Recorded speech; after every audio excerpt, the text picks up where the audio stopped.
I've seen a few people compare me to Declan Rice, which is obviously a great thing to hear. I never really imagined being offered a professional contract, especially at West Ham, my boyhood club.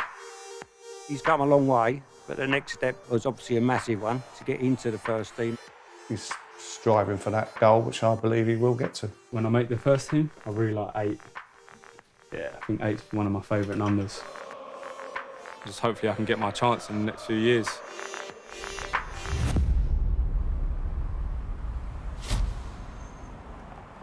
Pre-season's probably the hardest part of the season. You know, if they want you to get as fit as you can, and we do all the testing and stuff, so it's definitely a key part of the game to keep fit in the off-season.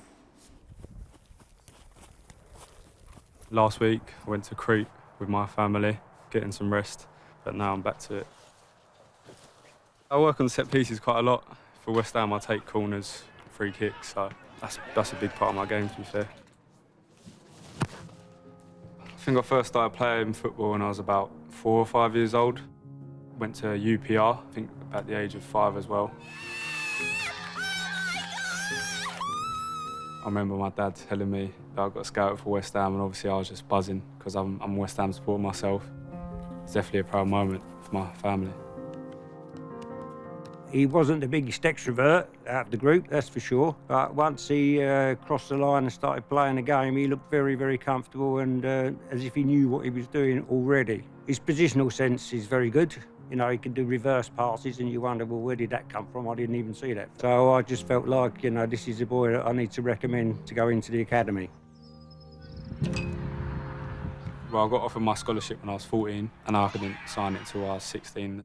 It's tough being a schoolboy when you're in year 7 to 11, and then when you become a full-time scholar, you're in there every day.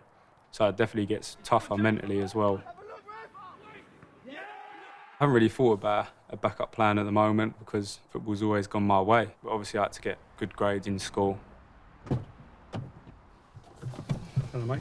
Right, yeah, good. How was training? Good? Yeah, it was good. Enjoyed it today, yeah. I live with my mum, dad and my sister. I've always lived in the same house. I can't really thank my parents enough for what they've done for me. So this is the picture from the programme of my FA Youth Cup semi-final. And you know, I've been singing Bubbles for like 10 or so years now. So to walk out to it with all the other West Ham fans singing it, it was a surreal experience, to be fair. It's something I've been waiting for pretty much my whole life when playing football. Winning the Youth Cup, it was a massive achievement. Winning 5-1 at the Emirates, it's a brilliant way to do it.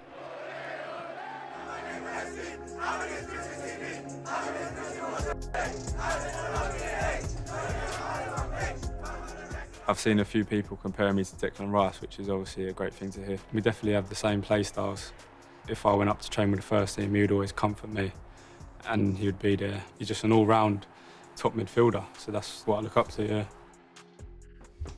Yeah, so these are all my shirts I've either wore or they're like this one. This is the one where I signed my pro contract. This is definitely one that I'll keep forever, maybe even put in a frame. And then this one's the one I had for the Conference League game where I was on the bench. Weren't lucky enough to come on, but got to keep my shirt. He is quite domesticated. He does do quite a bit of cooking. But it is the cleaning up afterwards. Thank you. Lovely. Cheers, mate. Thank you. It was a bit surreal, just thinking, you know, one day your son could play for the team you support. Having your son sign a professional deal. And just to be there at that moment was just like... Yeah, just amazing. You know, you want to be really excited, but we try and keep it in. But it's just being at that training ground for the last, 12 years, I've seen a lot of good footballers and you just don't hear them now. So I've always got that in the back of my head, you know, but that could be Lewis in 2 or 3 years' time, you know. So I've always tried to be very grounded.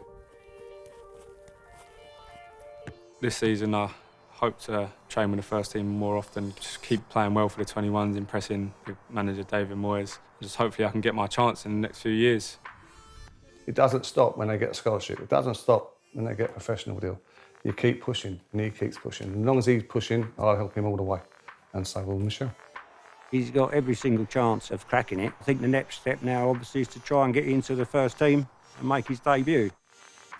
I think when he hopefully crosses that line, I think I'm going to be welling up a little bit, to be honest with you. I can imagine I'll be in tears. Yeah, I was going to say I'd definitely be crying. When I make the first team, I really like 8. Yeah, I think 8's one of my favourite numbers. So hopefully one day I could get that number 8 shirt playing for West Ham.